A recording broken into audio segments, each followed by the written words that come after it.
Hey everybody, welcome back or welcome to my channel. Today we are talking about All That You Are by Elicia Roper. And this was one that I was actually really looking forward to because it has a lot of great reviews on Goodreads and on Amazon. And just a lot of people have said a lot of really good things about it. And that made me excited for it, but it also made me kind of nervous because I tend to have, I find that my opinions on things sometimes differ from everybody else's. So sometimes people are like, this is great. Like, for instance, Twilight. Everybody loved Twilight. I couldn't stand it. I didn't like it. So I was a little nervous, but I held out some hope that this was going to be as good as everybody said it was. And I was very pleasantly surprised that it was just as good as everyone said. It totally lived up to the acclaim. It follows Athena and Caiden, and it has the dual POV between Caiden and Athena. And I love how genuine, like how real the characters were. And I'm like, at one point they're playing Monopoly, and I was like, have you been watching my family play Monopoly? Because that is exactly how my family is with Monopoly. For the longest time growing up, Monopoly was actually banned in our house because my mom got tired of us accusing my dad of cheating. And he will not confess to cheating, but we will still claim that he was cheating. But I like I like the way the people were with each other. Like the writer does with dialogue what I only hope to do with dialogue in my own stories, because there's so many times when I'm writing dialogue that I feel like it's not clicking the way it's supposed to be. But the way these guys talk with each other, the sibling interaction is absolutely spot on. It's almost like she's just followed her family around with a recorder and just wrote down what was happening in her own family. Caiden, his family dynamic is that he lives with his mother and his little sister Isabella, and Isabella is friends with Athena's little sister. Oh my gosh, what was her sister's name? She has an older brother. Athena's family is her mom, her stepfather, her brother Alex, her little sister Rain, and her little sister, I think she also starts with an A. I want to say Abigail. I don't think that's right. But I like how she, Sky, way off, didn't start with an A. Her name is Sky. So it's Athena, her brother Alex, her sister Sky, and her sister Rain. And Rain and Sky are actually her stepsisters. They are Colin's daughters from a previous marriage, and Colin is her stepdad. But she really loves both her sisters and her stepdad. She doesn't even really call Colin. She calls Colin when she's talking about him, when she's saying, yeah, Colin came up the stairs and grabbed the keys or whatever. But when she's talking to him, she doesn't call him Colin, she calls him Dad. And when someone asks her about her dad, she always refers to Colin. Her dad actually left when she was younger. And the story picks up when she's 18, Caiden is 19, and then I believe Alex is an older brother. But Alex struggled with school. He struggled a lot after his father left. And so Alex and Athena both have, you know, their issues with their dad, with their biological father, and how he had left them. They have no explanation of why he left them.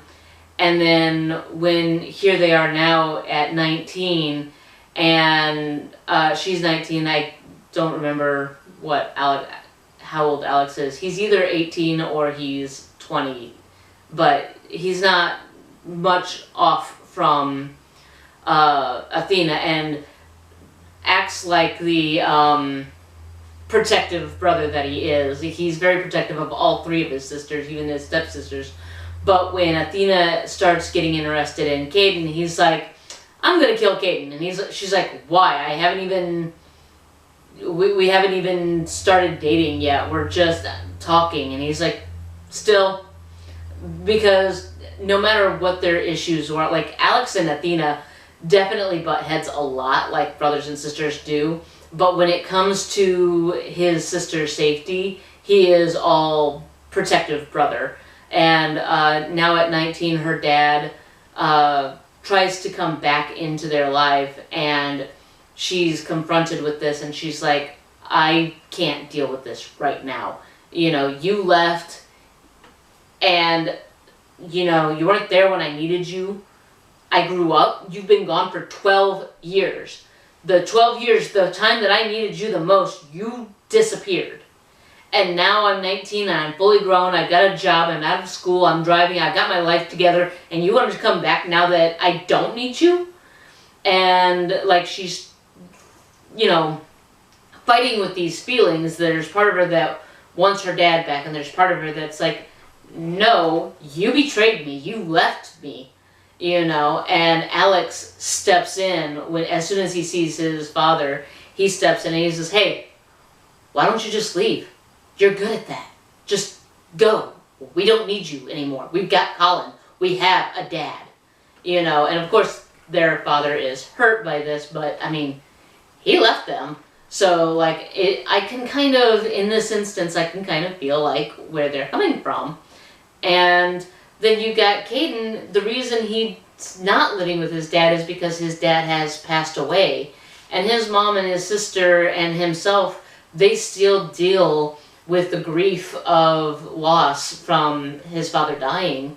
And Caiden really struggles with it a lot because he feels like he's responsible for his dad's death, because the reason his dad died is because it was in a car accident, and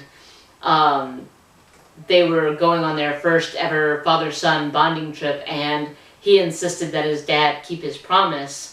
And his mom was like, hey, maybe you guys shouldn't go. It's quite dark out. And they decided they were going to go anyway. And this led to the car accident that killed his father. So Caiden blames himself, because if it hadn't been for his dad feeling like he needed to keep his promise to Caiden, his dad wouldn't have died. And so Caiden's dealing with the grief of losing his father, plus the guilt that he hangs on to, never realizing that nobody in his family blames him. Even his mom doesn't blame him for the death of his father. And Athena's dealing with a father that has abandoned her and is now trying to come back, and she's trying to reconcile that. And Caiden is struggling to understand where she's coming from, because for him, if his dad had the chance to come back, Caiden would absolutely embrace that. But his dad didn't leave voluntarily. And that's what Athena is trying to make him understand, is like, I understand that you would want your dad back, but your dad didn't abandon you. Your dad died. My dad had a choice. And as far as I'm concerned, he made the wrong one. And she doesn't, like I said, at the point that we're watching this, we don't know, she doesn't know why her dad left.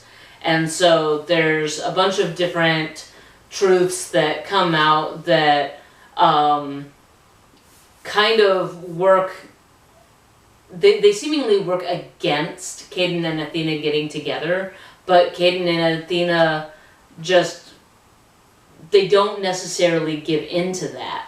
And I love that there's so much representation in this. There's the depression, and there's the self-harming thoughts, and